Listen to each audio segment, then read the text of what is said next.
This is the 4th generation Honda Jazz, simply clever as standard.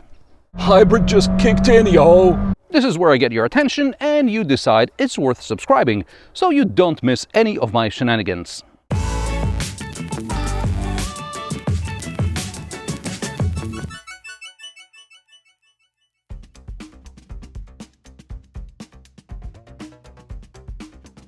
Honda Jazz is in production since 2001. It's a small city car with a huge interior.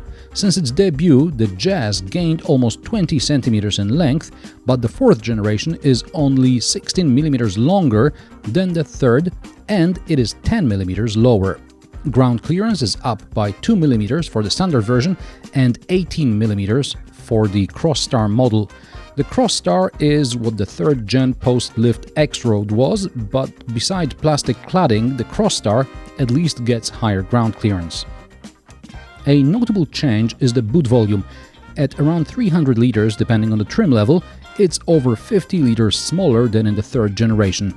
An interesting decision. On the other hand, if you need to carry larger items, you can fold the seats and you get a flat loading area and 1200 liters cargo space. Or you can raise the magic seats in the 2nd row and place higher items on the floor. Simply clever, wouldn't you say? A bit less clever is the boot, where the 2 shopping bag hooks are small and also the storage under the boot floor is small. It's just about enough for a small bag or maybe an emergency kit or a pair of running shoes. Just be careful, as this plastic element doesn't come out and it would be difficult to rinse. The tailgate shuts under its own weight, so you don't have to slam it, something I cannot say about the doors, which need a bit more motivation to close properly.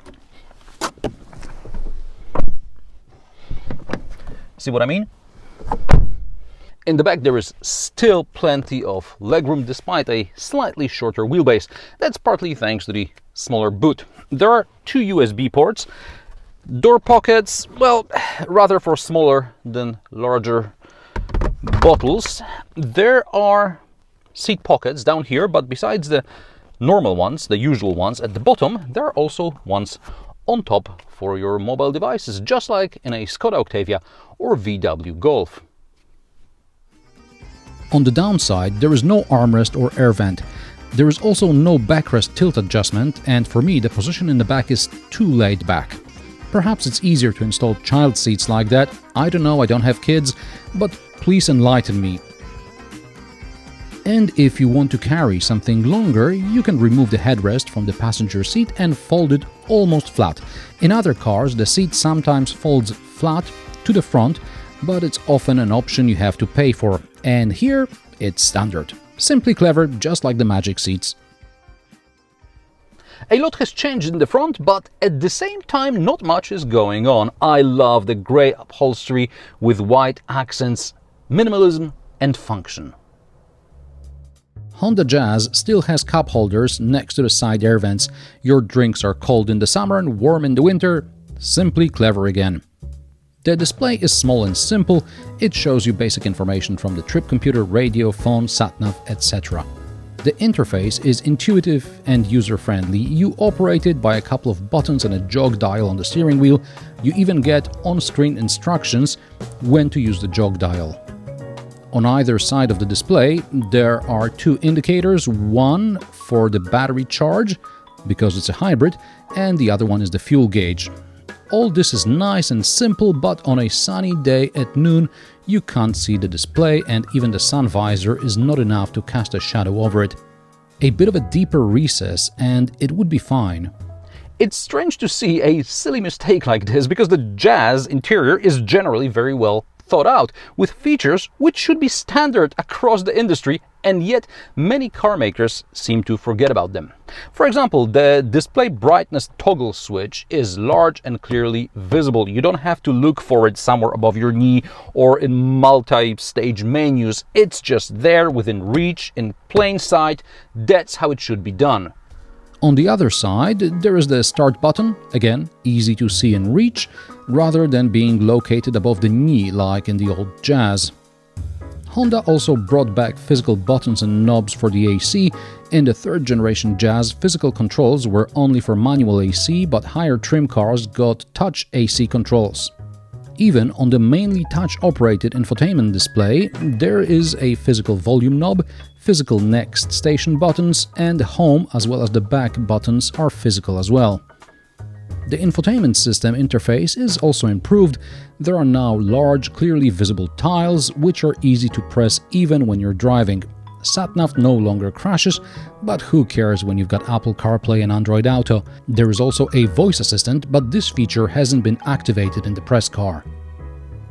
By the way, the infotainment screen also reflects a lot of light, so quite often you can't see what's being displayed. And it could be solved by mounting it at a different angle or making it tilt like in the Range Rover Evoque. At the bottom of the console there is a large smartphone shelf, 2 USB ports and a 12-volt socket, gear lever as well as cup holders. Traditional handbrake has been replaced with an electric parking brake with auto hold function. Unfortunately, auto hold disengages every time you open the door, just like in the Mitsubishi Outlander. Storage under the armrest is small, the main glove box is also average size, but there is a second glove box on top of the dash. Keyless entry and ignition are available only on the top trim model. Are we on? Yeah, we're on, but it's a hybrid, so you can't hear anything.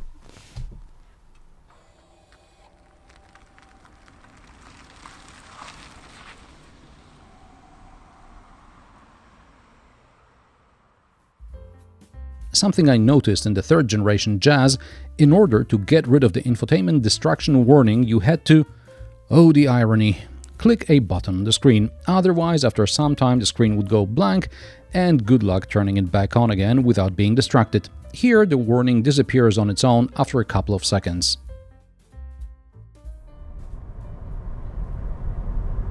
In the previous generation, Honda boasted about acoustic comfort, but to me, in this department, the Jazz was always average at best.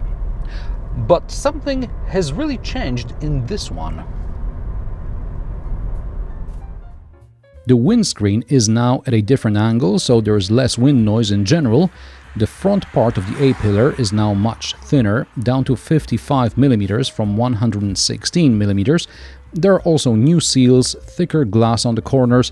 All this means less noise gets into the cabin, much less than in the cars of the competition. To better illustrate what I mean, I'm on a ring road and I'll open the window on the driver's side, and here's another car coming, and I'll just close it. You hear the difference? It's getting louder at higher speeds, but then it's the engine noise before the hybrid system switches from series to parallel. So that's just the engine and not the noise from the outside. That's how quiet this car is. Here's a lorry. Let's hear it again. You can't hear it. Here it's coming.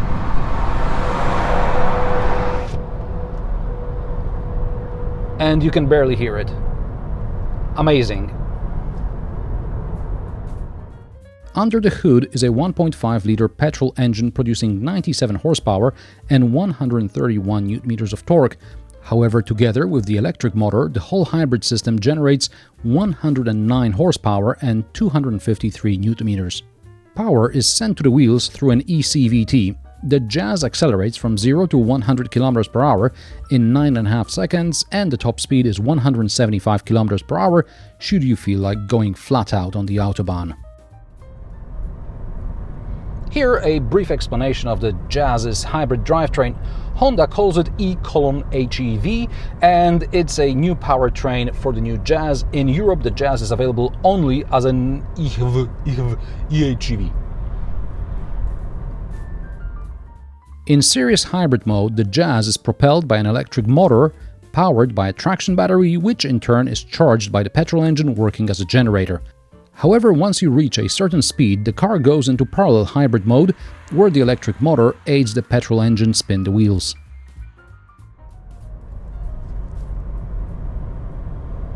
Apparently, the new hybrid powertrain and the e-CVT have been calibrated for something they call acoustic perception of speed increase. Car journalists, myself included, often complain that with continuously variable transmissions, revs and noise increase, but do not correspond with the increase in speed. And how's it here?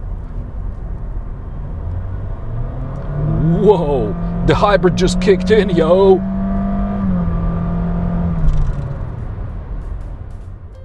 Honda claims WLTP combined fuel consumption of 4.5 liters per 100 kilometers, and this is easily achievable. Interestingly enough, the Jazz can be much more frugal in traffic. I got it down to as low as 3.6 liters per 100 kilometers. Only when traffic cleared, fuel consumption returned above 4. There's no Eco Nanny, but there is an Eco mode which helps conserve energy. By the way, on a hot day you notice how much energy the AC draws because the petrol engine kicks in more often and the fuel consumption goes up. The suspension is firm but not too hard. It soaks up bumps nicely. For what it is, the Jazz has a lot of lateral grip, but the body roll is noticeable and the steering ratio is a tad high. But thanks to redesigned A-pillars, front visibility is great, and the rear visibility is also good. The Honda Jazz has less than 5 meters turning radius, making it easier to maneuver than even the Renault Zoe. Driver aids have improved. Adaptive cruise control recognizes vehicles much earlier, which is good for when you approach a junction, for example. But in heavy traffic, the cruise control is too twitchy for my liking. The active lane keeping assist works above 70 km per hour, but it likes to crash. Cross the line without using the indicator and you get the normal warning, and then there is a message the system is unavailable. It turns back on after a couple of minutes. It's either a glitch or a conscious attempt to get the driver to pay attention.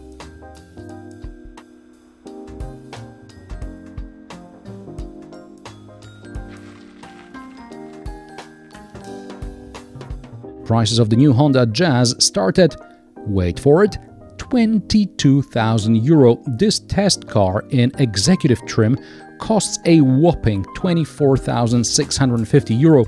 Remember when 20 grand for high-spec Jazz seemed like a daytime robbery?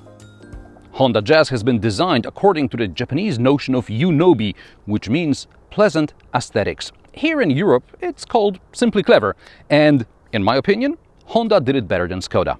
How do you like the new Honda Jazz? Let me know in the comment section below. If for some reason you're still not my subscriber, it's high time we change that. Click subscribe and press the notification bell to get notified about my sarcastic, down-to-earth and possibly mildly amusing car reviews. New episodes every Friday. Thanks for watching, and I will see you in the next one.